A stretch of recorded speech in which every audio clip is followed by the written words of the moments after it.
I just want to say that I filmed this review and read this book prior to all of the submarine Titanic stuff that occurred in the last couple weeks.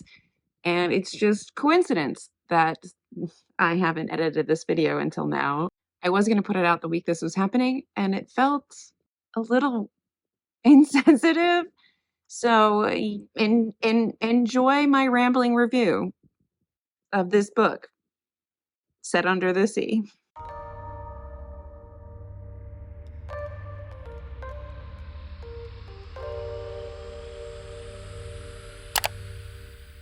I have a super fast review for you because I just finished the newest book from indie author Rebecca Thorne, and I absolutely loved it. And I just kind of want to gush for a few minutes about this. Okay? If you haven't seen my review of Rebecca Thorne's first self-pub novel, Can't Spell Treason Without T, you can watch it here. She is an indie author that I found through TikTok. She has published one book traditionally, but she sort of has kicked off in the indie space, in the self-pub space. You've seen her in a few reaction videos. She has a lot of things to say and commentary that she makes on publishing, self-pub, all that jazz. I find her TikTok account very enjoyable and informative, and I really just kind of like her as a parasocial entity, a person, a relationship.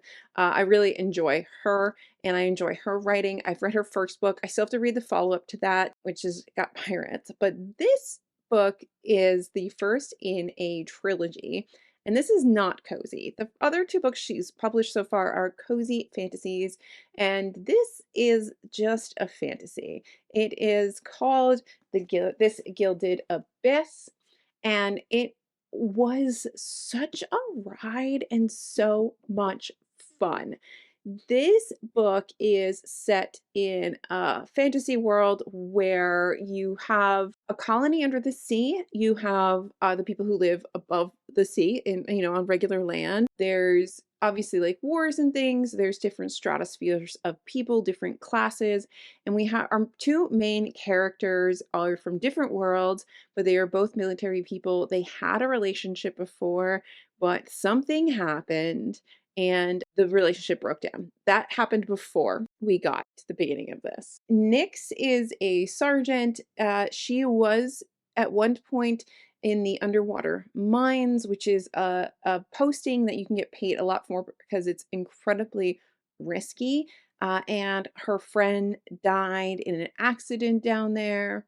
And her lover at the time, Cassandra, who is basically like a royal person, a very important person, aristocratic person, was part of that dive, that team of people in the mines. And Nyx kind of blames Cass for her friend dying, and that devolved the relationship. Fast forward a few years, and Cass stumbles into like the training camp where Nyx is, because Cass is looking for someone to go on another journey to the mines. It's a very special mission because there's stuff going on in this world that is basically, remember when everybody was taking bath salts like a couple years ago and like eating people's faces?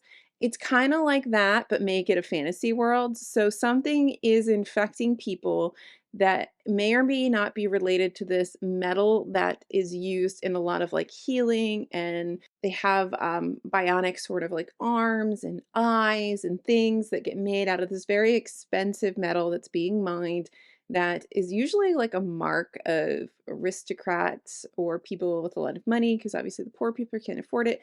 But anyway, it's a lovely complex world with a strange mysterious illness that turns people into murdering monsters. And Nyx and Cass are thrust together on this underwater journey. They're basically on like a track going from the surface down to this colony underneath. So they're in like a submarine, but it's like a train submarine. Anyway, things start to happen while they're stuck in this claustrophobic world under the sea. And they have to work together. They have to trust each other. They fall in love. There is murder, mayhem. People that you like are going to die, just so you know. There is smexy time. There are sword fights. There is just, it is such a fun time, and I cannot wait for the next installment because where we leave them, they are so vulnerable. They're so like there's so many mysteries to unfold. I need to know who else Rebecca's gonna kill because she just keeps killing characters I like, and I'm here for it. I hate when authors just won't kill a character. Looking at you, Sarah J. Maas, it's okay. You can kill people. It's fine. It's fiction. Just let your characters die. Break my heart, please. Anyway, this was a blast. I highly recommend picking this up if you just want a fun time under the sea with mayhem and murder. Under the sea, mayhem and murder.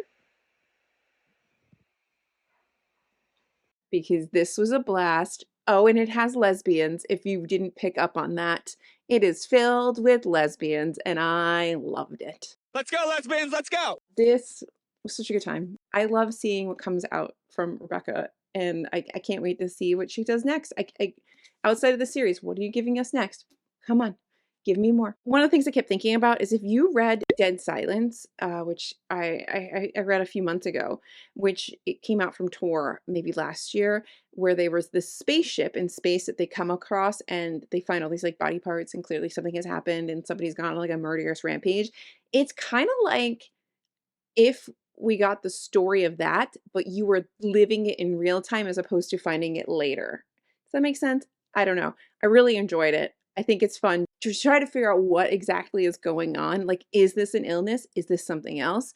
What is happening? Why are people doing this? Who's going to die next? Such a good time. I think I'm done gushing about this. This is not my best review, okay? This is not well thought out. This is a ramble. I just had like 8 minutes and we're going to sit here and just talk about how much I loved the first installment of this Gilded Abyss, and it's out now and I hope that you get it. I had an arc. Thank you for the arc. I loved this. Please read this. Please support Rebecca Thorne. I love her books. Good time. That's it. Like and subscribe. See you in my next video, whatever it may be, because it's my channel and I can do whatever I want. So just sit with me, talking to the night until the morning, building chemistry. I don't think I ever wanna go come closer next to me. Trying to find another way to say this, but I think